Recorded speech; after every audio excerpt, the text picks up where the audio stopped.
Ada sebuah desa yang memiliki tanah yang subur dan hasil panen yang melimpah ruah. Dan mayoritas penduduk desa ini hidup di atas kemakmuran setiap hari. Bahkan setiap malam mereka selalu berpesta pora melakukan maksiat ini dan itu.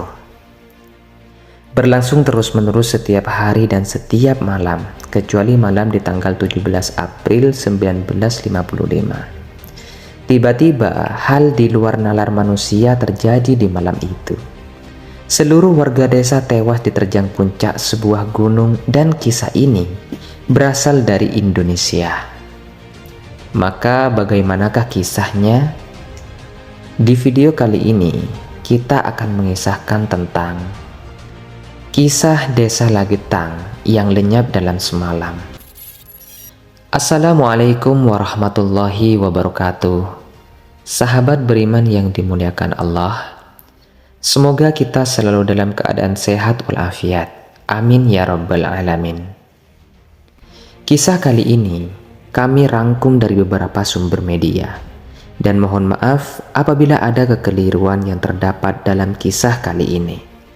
Karena maksud dari video kali ini, semoga kita bisa mengambil pelajaran penting dan senantiasa terjaga dari mara bahaya.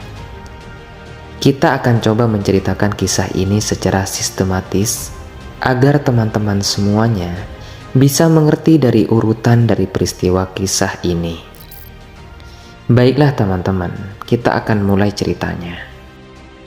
Pada suatu hari, di desa Lagetang warga melihat ada banyak sekali binatang-binatang liar yang berkeliaran di sekitaran jalan desa yang entah tidak tahu dari mana binatang-binatang ini berasal. Ada monyet, kera, babi hutan, dan masih banyak binatang yang sebenarnya bukan berasal dari daerah desa itu. Akhirnya, warga desa pun mencari tahu dari manakah hewan-hewan ini berasal. Dan didapatinya mereka ini adalah hewan-hewan yang tinggal di puncak gunung, berasal dari gunung Pengamun-Amun. Gunung ini berada agak jauh dari desa Lagetang. Akhirnya dibentuklah musyawarah di desa Lagetang untuk menyikapi peristiwa ini. Mereka pun menyimpulkan kenapa hewan-hewan ini turun gunung. Jadi itu dikarenakan akan terjadi musibah besar. Ya, karena hewan-hewan dikatakan bisa memprediksi akan musibah di masa depan. Akhirnya para warga desa Lagetang memutuskan untuk kerja bakti membuat paritan di lembah gunung Pengamun-Amun itu. Karena mereka beranggapan bahwasanya akan terjadi longsor di kemudian hari. Maka mereka pun berangkat ke lembah gunung. Jarak antara desa dan lembah gunung ini dipisahkan oleh perkebunan warga.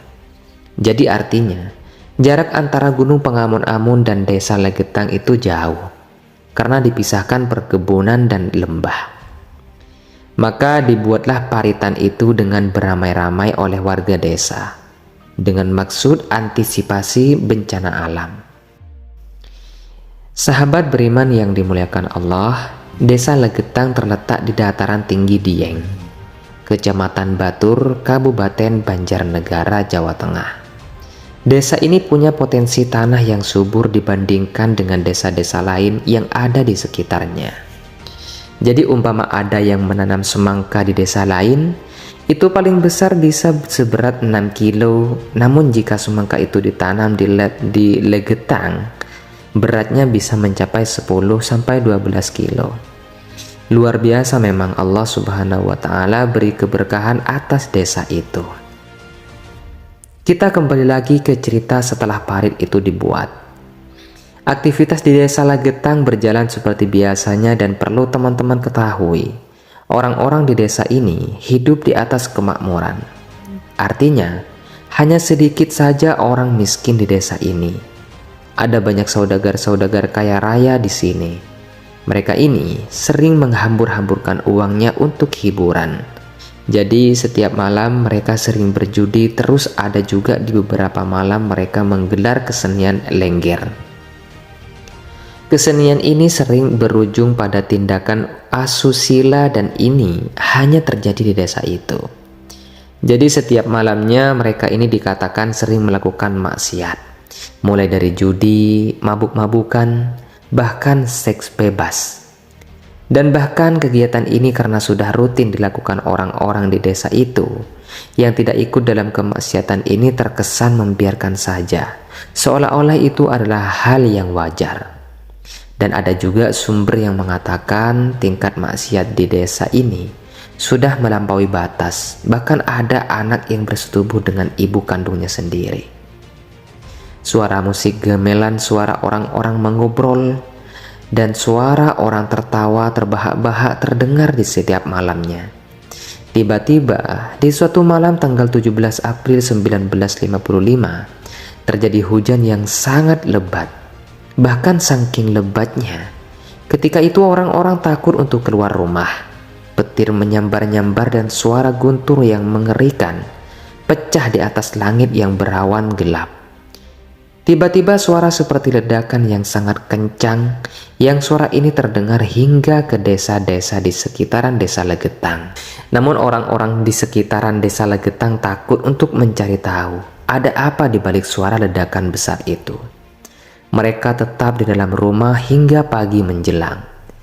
Ketika pagi hari, setelah badai malam itu reda, maka orang-orang dari desa tetangga Legetang melakukan aktivitas seperti biasanya. Mereka pergi mencari rumput jauh sampai di dekat desa Legetang.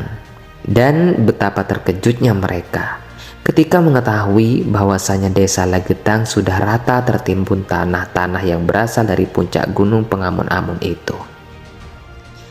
Teman-temanku seiman semuanya, di peristiwa ini ada sekitar 332 penduduk asli dan 19 orang dari desa lain meninggal dunia. Dikisahkan hanya ada 2 orang saja yang selamat di peristiwa itu. Kalau mau dilogikakan, sepertinya tidak masuk akal ya apabila desa ini ditimpa longsor puncak gunung karena letaknya sendiri itu jauh dari gunung itu dan dipisahkan oleh lembah dan perkebunan warga. Harusnya kalau memang gunung itu longsor, ya mungkin longsornya harusnya jatuh di lembah gunung. Atau jika longsornya jauh, maka hanya akan mengenai perkebunan warga saja. Lagi pula 70 hari sebelum musibah ini terjadi, warga sudah membuat parit yang dalam untuk sikap antisipasi akan longsor di kemudian hari. Tapi teman-teman, apa daya, jika puncak gunung itu seperti dibelah, kemudian dibawa terbang dan dijatuhkan kuat-kuat di desa legal, maka siapa yang sanggup melakukan ini? Jadi hanya Allah lah subhanahu wa ta'ala yang mampu melakukannya, karena tak satu pun manusia punya kekuatan sebesar itu teman-teman. Untuk memindahkan puncak gunung ke desa Legetang bahkan dengan teknologi secanggih apapun, hal ini mustahil untuk dilakukan. Jadi ini membuktikan bahwasanya kekuatan Allah subhanahu wa ta'ala di atas segala makhluk. Banyak yang beranggapan bahwa musibah ini adalah azab dari Allah karena tidak masuk secara nalar manusia. Namun ada juga yang bisa menjelaskan musibah ini sebagai fenomena alam yang bisa dideskripsikan secara ilmiah. Tapi penjelasannya dirasa kurang masuk akal dan seolah-olah hanya cocok logis saja. Warga desa di sekitaran desa Legetang yang tahu akan medan dan jarak lokasi antara puncak gunung pengamun-amun ini dan desa Legetang pun masih dibuat bingung. Kenapa hal ini bisa terjadi? Kalau bukan karena azab Allah sudah sampai kepada kaum ini. Akhirnya, tak ada yang tersisa kecuali Allah binasakan semuanya. Jadi itulah mengenai kisah tentang hilangnya desa Legetang.